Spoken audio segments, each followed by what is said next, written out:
The fascinating thing about Polestar 3 is its way of reinterpreting the SUV, because it doesn't lose in the characteristics of an SUV. It is extremely distilled to the essence of an SUV, but at the same time, it clearly shows a step into a new era. In design, you have tools to play with proportion and with dimension. You can work with those elements in a way that you can visually reduce the size of a car or the impression of a car. So we work a lot with contrast and graphics. In Polestar 3, we have contrast materials within the body side.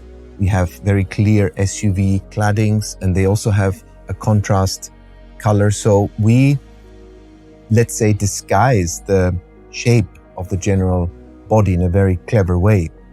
So SUVs, they mostly come with a lot of space on the interior, which is good. But there are 3 dimensions to this space.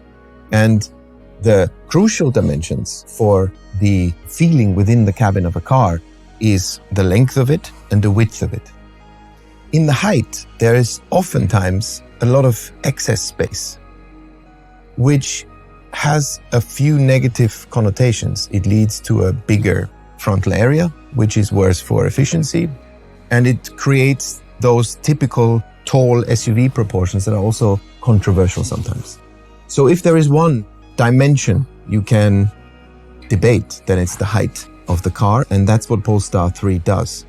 There is a lot of space laterally and in length, and the car has a very sporty characteristic when it comes to height. And for us, that is the perfect symbiosis of SUV characteristics and an extremely dynamic car. So Polestar 3 has this extremely compact and sporty impression from the outside because we have these massive wheels that we get through electrification that also really pay into the whole SUV character.